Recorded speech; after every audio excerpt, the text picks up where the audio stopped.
tardes. Para mí es un verdadero gusto estar presente en este auditorio de la Universidad de Cuenca, esta histórica ciudad de Cuenca, donde he sido invitado, y agradecerle a esta Casa de Altos Estudios como al Instituto Latillo la invitación que usar. También quiero saludar a las autoridades de la universidad, a los miembros del Ministerio Público Fiscal, a los docentes, estudiantes y demás colegas presentes en este auditorio, para que, bueno, escucharan alguna propuesta que la había traído estructurada en principio de una manera, pero luego de escuchar las exposiciones de apertura de estas jornadas y quien me precedió en la palabra, el doctor Salgado, respecto a toda la cuestión compleja del control de constitucionalidad,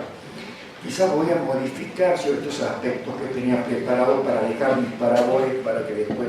los podamos, con la participación de todos ustedes, ir conversando. Les cuento que, viendo un poco a lo que habló el doctor Salgado, en la Argentina tenemos un país federal cuyo diseño constitucional es muy similar al que tienen los Estados Unidos. Prácticamente en nuestra constitución originaria, la primera que se ha dado como Estado independiente, ha sido basada en el modelo norteamericano, por eso el diseño también del país federal, y en la cual no solamente tenemos una constitución política que rige para toda la nación, sino además tenemos 24 constituciones en cada uno de los estados o provincias y ciudad autónoma de Buenos Aires que conforman el Estado argentino. La tarea que tenemos en los superiores tribunales ha llevado a que se den cierto modo esas falencias que avisoraba Hans Kelsen respecto al control difuso, que es el que principalmente rige el control de constitucionalidad. Y por ejemplo, en mi provincia tenemos dentro del Superior Tribunal de Justicia una sala de asuntos constitucionales en la cual tenemos control concentrado de constitucionalidad para todas aquellas leyes, decretos y reglas que dicta el Estado provincial como entidad autónoma que compone la nación, y el control difuso cuando se trata de normas que están regidas por el sistema federal, por las normas que dicta el Congreso de la Nación. Así que es bastante compleja también la tarea del control de constitucionalidad en la Argentina con estas cuestiones. Y lo que quiero hablar un poco va dirigido a lo que es la culminación del proceso constitucional. Todo lo que se realiza para llegar es a la finalidad del proceso constitucional, que es el dictado de la sentencia. Aquella sentencia que a quien fundamentalmente se sienta avasallado en sus derechos fundamentales porque está contemplado en la Constitución política del país, o aquellos que consideran que, si bien no está claramente establecido dentro del orden constitucional local, pero que el país es parte o Estado miembro y ha suscrito y ratificado los tratados de derechos humanos, también aquellos derechos universales pueden haber sido afectados por alguna acción u omisión de cualquiera de los poderes del Estado, culmina siempre cuando se pide el tribunal que la Constitución política le ha dado la atribución, o las atribuciones, de establecer qué es lo que está acorde y conforme a la Constitución y qué es lo que no está y que no se debe aplicar como derecho vigente, a pesar de que ha sido sancionado por el órgano cuya que le otorga condición de validez a la ley conforme al modelo kelseniano, que por lo general son los congresos o las cámaras, ya sean de senadores o diputados, según el modelo que se tenga. Y cuando se habla de la sentencia constitucional, a diferencia del resto de las sentencias que dictan los jueces de menor orden en la escala recursiva que se trata, estamos hablando de sentencias que salen un poco del modelo común, que tiene todo de conceder o denegar derechos, sino que aquí se tiene que determinar si existe o no conformidad a lo que está, o a la que el constituyente ha querido cuando ha diseñado el modelo de constitución. Por eso, por lo general, las sentencias que dictan los tribunales, y en el caso de Ecuador el Tribunal Constitucional, son sentencias atípicas, porque no van a conceder o denegar un derecho concreto, sino va a decir si se ha violado o no la Constitución, si se han avasallado o no los derechos de aquel que va a pedir que se haya establecido todos los daños que esa violación a sus garantías y libertades que el Estado debe reconocer y cuidar, no lo ha sido. No lo ha sido por la actuación de los agentes públicos, no lo ha sido por la actuación de terceros, pero que tiene el poder público que controlar su actuación, o no lo ha sido por el mismo maltrato que a veces los jueces damos con nuestras sentencias al aplicar el derecho. Y así tenemos sentencias en primer orden, que son las estimatorias, aquellas que hacen simple cotejo entre lo que es el contenido de la norma cuestionada y lo que el tribunal considera, el tribunal con atribuciones, si está acorde o no a la Constitución. Es decir, la interpretación, hace la interpretación, lo que a criterio del tribunal es la interpretación conforme a ese modelo.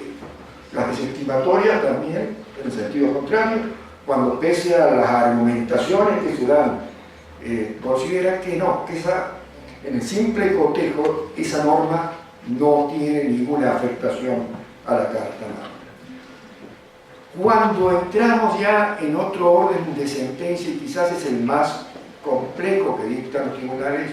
constitucionales, entramos en las sentencias que se llaman manipulativas. No en el sentido, como dice el constitucionalista argentino Néstor Sagüez, peyorativo, de que el tribunal entra a jugar, es un sentido que va más allá de la discrecionalidad judicial con el texto o contenido de las normas y con la misma Constitución, sino se llama manipulativa porque en cierto modo, para poder ejercer esa función que el constituyente le ha otorgado, debe articular determinados toques a esa norma que se encuentra interpelada. Allí encontramos los primeros modelos, que son las sentencias que se llaman las sentencias aditivas, porque el tribunal entiende que quizá la norma en sí no es inconstitucional, pero que su texto tiene ciertas ambigüedades que dejarlas de ese modo en la aplicación del caso, y sobre todo como tienen efectos derogatorios las decisiones de los tribunales constitucionales o efectos erga omnes, es necesario que se complete para que se pueda caer en la real inteligencia que de la norma que puede estar acorde a la Constitución. Por eso lo llama aquí, porque por lo general el Tribunal Constitucional añade algún sentido que puede incluso, sin modificar la esencia del contenido de la norma, de la ley que se está en este caso cuestionando, alterar su texto en el sentido literal. Después entramos en otra que es quizás la más complicada, y es lo que más me voy a detener a hablar, el sentido de la legitimación que puede tener las decisiones del Tribunal Constitucional, que son aquellas que se llaman sentencias manipulativas sustitutivas. ¿Por qué tienen este nombre? Porque el tribunal detecta que la norma que ha traído a ser interpelada es una norma que en todo su contenido es insalvable en cuanto a su ordenación a los principios y estándares que tiene la Constitución. Entonces debe anularla, debe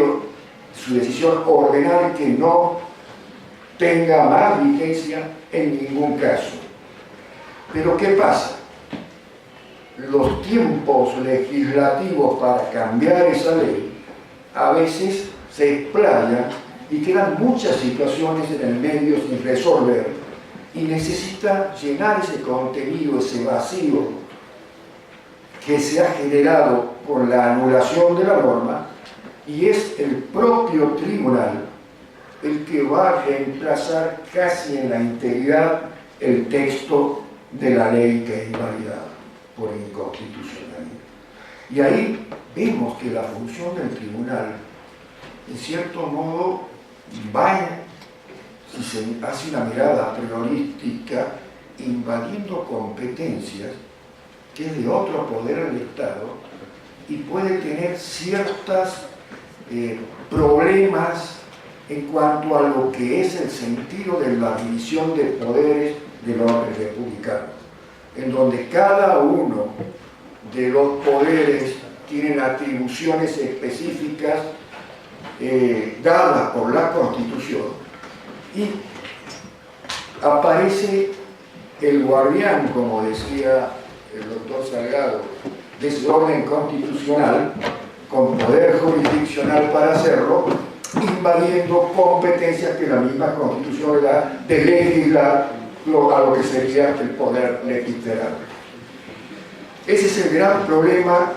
que tienen las sentencias constitucionales cuando tienen ese sentido sustitutivo de la norma. Y después tenemos las sentencias exhortativas, que en distintas modalidades se pueden establecer en las decisiones que dicta el Tribunal Constitucional. Estas sentencias pueden ser exhortativas, que en el caso que se lo lleva encuentre que no va a declarar el tribunal la inconstitucionalidad sin perjuicio de ver que tiene muchos visos de incompatibilidad constitucional esa norma que ha sido traída para su estudio. ¿Por qué? Porque hace una evaluación, podríamos decir, de oportunidad y conveniencia, y dice que a pesar de esos visos de inconstitucionalidad, sería mayor los problemas y daños que podría causar si la anula a la ley en su vigencia. Pero va avisándole al poder legislante que esa ley ya no puede seguir rigiendo porque no está acorde a la Constitución y que debe proceder en lo inmediato a modificarla para que se adecue a ese contenido. Allí entonces hablamos de lo que es la sentencia exhortativa simple. Solamente dice: esta ley no es inconstitucionalidad, pero tiene muchos inconvenientes. Poder legislativo, poder legislante, por favor, trabaje sobre ella para llevárselo. Pero nos da otra indicación. Hay dentro de las exhortativas otra que se llama por delegación, que también es aquellas en que se puede cuestionar, que puede tener conflicto con lo que es el sentido de división de poderes en el Estado republicano, que es cuando no solamente le declara inconstitucional la ley, la anula el Tribunal Constitucional, sino además le dice al poder legislativo de qué modo y de qué forma y con qué contenido va a dictar la ley que la reemplaza. Por eso se llama por delegación, porque es más o menos las delegaciones legislativas que muchas veces se hacen dentro de algunos órdenes constitucionales cuando el Poder Legislativo delega alguna atribución a algún otro propia a algún otro poder, como muchas veces pasa con delegaciones que se hacen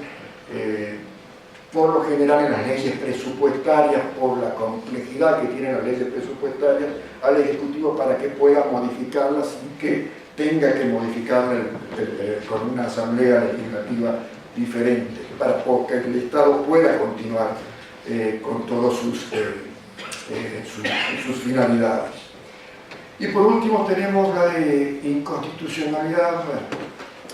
las medidas exhortativas de inconstitucionalidad precaria, que es cuando dice: no voy a declarar inconstitucional esta ley, pero sí es insostenible. Quizás para este caso pueda ser salvado, pero inmediatamente se debe modificar esta ley porque también tiene defectos y que de seguir manteniéndosela con el tiempo va a generar que en un futuro este tribunal la declare inconstitucional. Lo que también algunos autores la critican porque el tribunal se pone como si hiciera alguna predicción de futuro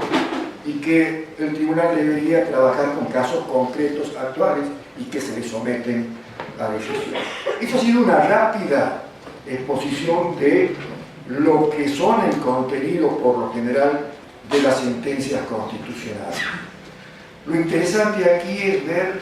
algunas críticas que se le ha hecho a esta actitud, vamos a llamarle activista, de los tribunales, que dentro de lo que es el esquema de un Estado democrático, por más que haya sido sus facultades otorgadas por la Constitución o el Poder Constituyente, en cierto modo se sienta como un constituyente y en cada caso quiera darle una modulación a las normas que quizás no sea la que verdaderamente le ha querido dar el Poder Constituyente, porque nunca debemos olvidarnos que por más amplias facultades que tiene un tribunal constitucional, no deja de ser un poder constituido, no es un poder constituyente.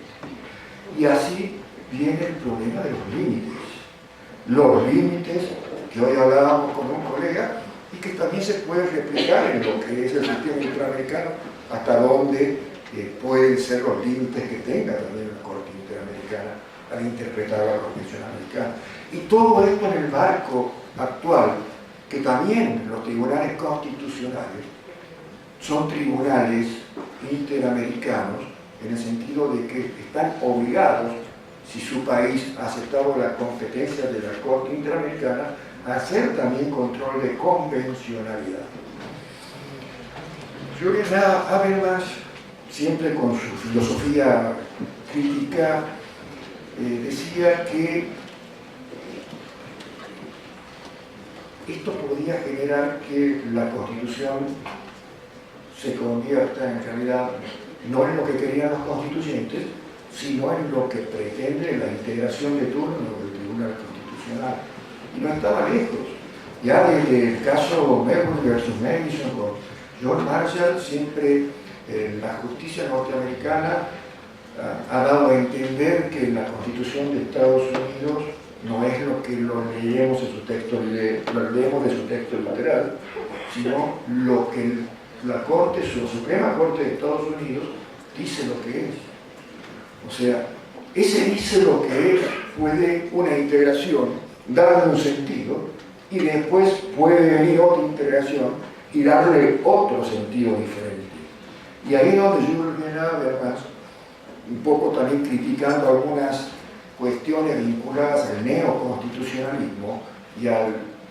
aquellos partidarios del no positivismo, decía, se genera un estado muy incómodo de indeterminación jurídica, de inseguridad jurídica. Por eso la prudencia que se debe tener cuando se ejerce la jurisdicción constitucional, tiene que ser muy, en un sentido de total conciencia de responsabilidad. No solamente porque es quizás uno de los actos del Poder Judicial más riesgosos, porque al hacerlo se pueda exceder lo que es el verdadero sentido de la custodia constitucional y se pueda caer en lo que se ha dado en llamar el gobierno de los jueces, sino que también se puede dar que pasen cuestiones, no voy a ahondar, pero he sentido al doctor Salgado decir que a veces algunos fallos aquí se han considerado más que custodia de la Constitución, la sepultura de la Constitución, y que eso hace a que tenga un efecto en la credibilidad de una institución tan importante como es aquella que tiene que salvaguardar los derechos de todos los ciudadanos, aquellos derechos esenciales y fundamentales. Por último, no quiero excederme porque estamos un poco ya excedidos en el tiempo, voy a referir a una frase que la empleó Robert Howard Jackson, que fue el fiscal de los tribunales de Nuremberg y también el juez asociado de la Suprema Corte de Estados Unidos en el caso Allison versus Light en 1953, y que con una disidencia a la mayoría les recordaba a sus colegas que la Corte no tiene la última palabra porque sea infalible, y solo es infalible porque tiene la última palabra. Muchas gracias.